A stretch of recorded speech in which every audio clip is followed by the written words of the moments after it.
A brief history of the computer. The history of computers starts out about 2,000 years ago in Babylonia, Mesopotamia, at the birth of the abacus, a wooden rack holding two horizontal wires with beads strung on them. Blaise Pascal is usually credited for building the first digital computer in 1642. It added numbers entered with dials and was made to help his father, a tax collector. The basic principle of his calculator is still used today in water meters and modern-day odometers. Instead of having a carriage wheel turn the gear, he made each 10-teeth wheel accessible to be turned directly by a person's hand. Later inventors added keys and a crank, with the result that when the wheels were turned in the proper sequences, a series of numbers was entered and a cumulative sum was obtained. The gear train supplied a mechanical answer equal to the answer that is obtained by using arithmetic. This first mechanical calculator, called the Pascaline, had several disadvantages. Although it did offer a substantial improvement over manual calculations, only Pascal himself could repair the device and it cost more than the people it replaced. In addition, the first signs of technophobia emerged with mathematicians fearing the loss of their jobs due to progress.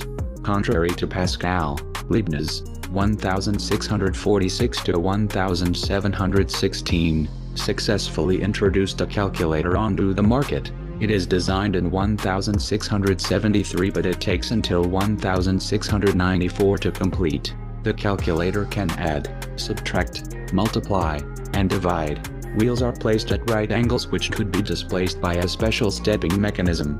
The speed of calculation for multiplication or division was acceptable, but like the Pascaline, this calculator required that the operator using the device had to understand how to turn the wheels and know the way of performing calculations with the calculator.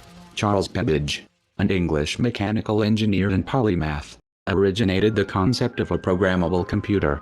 Considered the father of the computer, he conceptualized and invented the first mechanical computer in the early 19th century. After working on his revolutionary difference engine, designed to aid in navigational calculations, in 1833 he realized that a much more general design, an analytical engine, was possible. A step towards automated computing was the development of punched cards, which were first successfully used with computers in 1890 by Herman Hollerith and James Powers, who worked for the U.S. Census Bureau. They developed devices that could read the information that had been punched into the cards automatically, without human help. Because of this, reading errors were reduced dramatically, workflow increased, and, most importantly, stacks of punched cards could be used as easily accessible memory of almost unlimited size. Furthermore, different problems could be stored on different stacks of cards and accessed when needed. These advantages were seen by commercial companies and soon led to the development of improved punch card using computers created by International Business Machines, IBM, Remington, yes, the same people that make shavers, Burroughs, and other corporations. These computers used electromechanical devices in which electrical power provided mechanical motion, like turning the wheels of an adding machine. Such systems included features to feed in a specified number of cards automatically, add, multiply, and sort feed out cards with punched results. The start of World War II produced a large need for computer capacity, especially for the military. New weapons were made for which trajectory tables and other essential data were needed. In 1942, John P. Eckert, John W. Mauchly, and their associates at the Moore School of Electrical Engineering of University of Pennsylvania decided to build a high-speed electronic computer to do the job. This machine became known as ENIAC, Electrical Numerical Integrator and Calculator. The size of ENIAC's numerical word was 10 decimal digits, and it could multiply two of these numbers at a rate of 300 per second, by finding the value of each product from the multiplication table stored in its memory. ENIAC was therefore about 1,000 times faster than the previous generation of relay computers. ENIAC used 18,000 vacuum tubes, about 1,800 square feet of floor space, and consumed about 180,000 watts of electrical power. It had punched card I/O, 1 multiplier, 1 divider/square rooter, and 20 adders using decimal ring counters, which served as adders and also was quick access. 0.0002 seconds, read-write register storage. The executable instructions making up a program were embodied in the separate units of ENIAC, which were plugged together to form a route for the flow of information. Early in the 50s, two important engineering discoveries changed the image of the electronic computer field, from one of fast but unreliable hardware to an image of relatively high reliability and even more capability. These discoveries were the magnetic core memory and the transistor circuit element. These technical discoveries quickly found their way into new models of digital computers. RAM capacities increased from 8,000 to 64,000 words in commercially available machines by the 1960s, with access times of 2 to 3 milliseconds. These machines were very expensive to purchase or even to rent and were particularly expensive to operate because of the cost of expanding programming. Such computers were mostly found in large computer centers operated by industry, government, and private laboratories, staffed with many programmers and support personnel. This situation led to modes of operation enabling the sharing of the high potential available. Many companies, such as Apple Computer and Radio Shack, introduced very successful PCs in the 1970s, encouraged in part by a fad in computer, video, games. In the 1980s, some friction occurred in the crowded PC field, with Apple and IBM keeping strong in the manufacturing of semiconductor chips. The Intel and Motorola corporations were very competitive into the 1980s, although Japanese firms were making strong economic advances, especially in the area of memory chips. By the late 1980s, some personal computers were run by microprocessors that, handling 32 bits of data at a time, could process about 4 million instructions per second. What are computers? The term computer has been borrowed from compute, that means to calculate. Computer is an electronic device which is capable of receiving information, data, in a particular form and of performing a sequence of operations in accordance with a predetermined but variable set of procedural instructions, program, to produce a result in the form of information or signals. Whereas initially computers were used to perform arithmetic calculations at fast speed, now they are used in nearly every field. Characteristics of a computer. The following are the characteristics of a typical computer. Speed. Present-day computers operate at very high speed. A computer can perform several million instruction calculations in 1 second. For example, it can add or multiply 2 lakh number in a second. There are several different types of computers and they all have different speeds running from high to very, very high. However, even the speed of the slowest personal computer, PC, is very high compared to that of a human being, as far as arithmetic operations are concerned. Typically, the speed of computers is specified in mid-million instructions per seconds, or MLFOPS, million floating point operation per seconds. Accuracy. Computers perform with a very high degree of consistent accuracy. Nowadays computer technology stabilized, and the chances of a computer giving inaccurate results are very rare. If you ask a computer to perform a particular calculation, say, division of two numbers 1,000 times, it will perform each division operation with the same accuracy. Sometimes computers do make mistakes. This may happen if there is an indicated flaw in the design of the computer. That is very rare nowadays. Most of the times, computers make mistakes if they are not programmed correctly. That is, if the programmer who has written the program to do same calculations did not consider all except of the data that will be fed into the computer, it can give inaccurate results. Computers can give accurate results if the input data is inaccurate, e.g. if you try to divide a number by 0. Diligence. When human beings are required to work continuously for a few hours, they try and start losing concentration. On the other hand, a computer can continue to work for hours, or even days, at the same speed and accuracy. It does not show signs of tiredness or lack of concentration when made to work continuously. Unlike human beings, it does not complain or show lethargy or laziness when made to do the same task repeated. Because of this property, computers are generally used in all such situation where the same or similar task has to be repeated a numbers of times, e.g. preparing the salary slip for 10,000 employees of a company, or printing dividend checks for 10 lakh shareholders of a large company. Versatility. Computers are very versatile. The same computer can be used for various applications. For instance, you can use a personal computer, PC, to prepare a ladder, prepare the balance sheet of a company, store a database of employees, produce a professional-looking advertisement, send or receive fax messages, etc. for a computer to perform a new job. All it needs is a program. A program is a set of instructions that enables a computer to do a particular task. Thus, if you want a computer to perform a new task, all you need to write a new program for the task. It can store data. A computer can store a huge amount of data in its memory. You can store almost any type of data, such as a letter, picture, sound, etc. in a computer. You can recall the stored from the computer whenever you need it. For instance, if you type a letter, you can save it. Then, if you want to send a single letter to another person, you can recall that letter from the computer's memory, modify it and then print a new letter. It is dumb. The computer is dumb. It has no intelligence of its own. It cannot think or apply its judgment. It gets its power from the program that it runs. It will do only what it is asked to do. It has to be told what to do, and in what sequence. Therefore, the program that the computer runs determines what task it will perform. Those. If you run a word processor program on a computer, it becomes a word processor, and if you run a desktop publishing (DTP) program, it becomes a desktop publisher. So, a computer does not take its own decisions. It simply follows the programmer or the user. It has no emotions. Computers are not living beings. Hence, they do not have any emotions. They do not have any heart or soul. Human beings often take some decisions based on emotions, taste, feelings, etc. in their daily life. On the other hand, computers always take decisions based on a program that they run. Applications on computers. The use of computers is increasing at such a rate that there is hardly any field where computers are not used. The following list describes some of the applications of computers. 1.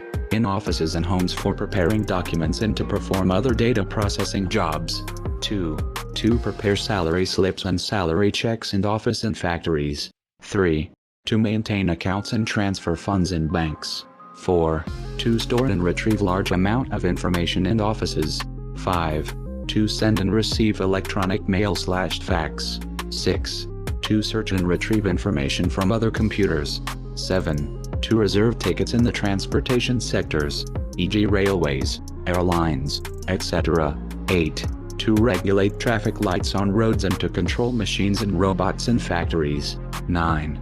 To design automobiles, buildings and dams and to forecast weather. 10. To create animation/cartoon movies and compose music. 11. To control modern automobiles, trains, airplanes, etc. 12. To control electronic appliances, such as air conditioner, TVs, VCRs, etc. 13. To online banking, buy and sell merchandise, shares, bonds, etc. 14. To control and simulate defense equipments, for scientific and industrial research. Dataverses. Information data is a collection of facts and figures. Information is defined as processed data. There is a subtle difference between data and information. Data are the details from which information is derived. Individual pieces of data are rarely useful alone. For data to become information, data needs to be put into context. Data can be any character, text, words, number, pictures, sound, or video, and, if not put into context, means little or nothing to a human. However, information is useful and usually formatted in a manner that allows it to be understood by a human. What may be information for one person may be data for another person. This is true when we see information flows in managerial hierarchy. For information to be useful to the decision maker, it must have certain characteristics and meet certain criteria. Some of the characteristics of good information are discussed as follows. Understandable. Since information is already in a summarized form, it must be understood by the receiver so that he will interpret it correctly. He must be able to decode any abbreviations, shorthand notations, or any other acronyms contained in the information. The second, relevant. Information is good only if it is relevant. This means that it should be pertinent and meaningful to the decision maker and should be in his area of responsibility. The third, complete. It should contain all the facts that are necessary for the decision maker to satisfactorily solve the problem at hand using such information. Nothing important should be left out, although information cannot always be complete. Every reasonable effort should be made to obtain it.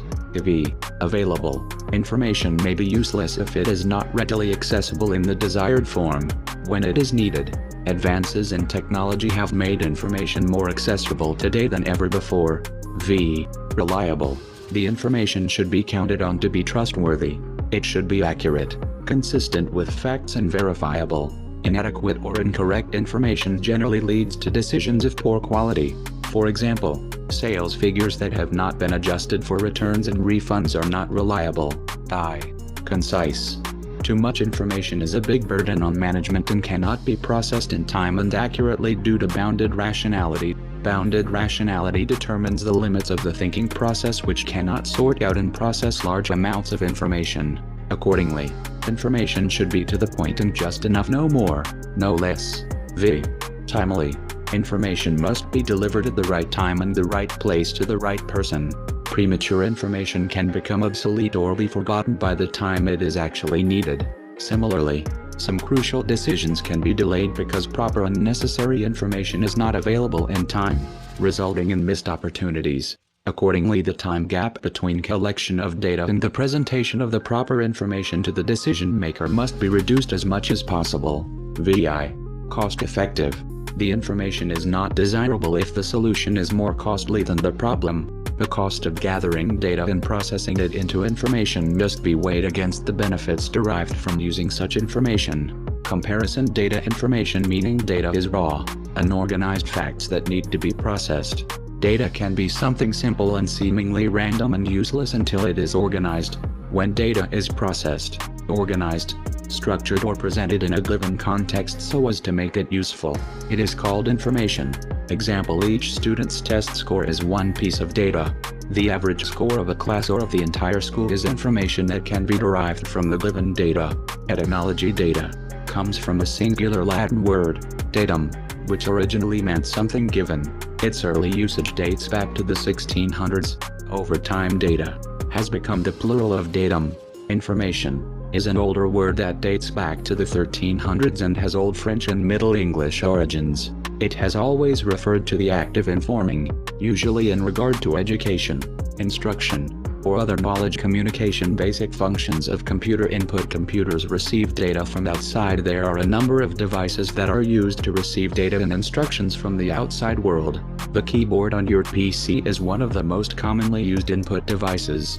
Storage. When you enter data or instruction in computer, these are stored somewhere in the computer system.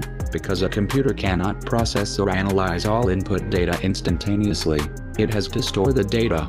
The computer will get the data/instructions from the storage unit when it has to process it. It may also have to store data to do additional processing later. Processing. Computers process, analyze the input data available in its storage unit in order to get some useful output. Outputting. After the computer has processed the input data, it provides useful information. Result. For the control. All computers have a control unit that controls the manner and sequence of operations. All computer systems perform the above 5 actions. Components of computer system. Input unit. Computer need to receive data and instruction in order to solve any problem. We need to put the data and instruction into the computers. The input unit consists of one or more input devices. There are a number of devices that perform the function of input devices. The keyboard of your computer is one of the most commonly used input devices. Other commonly used input devices are the mouse, floppy disk drive, hard disk drive and magnetic tape.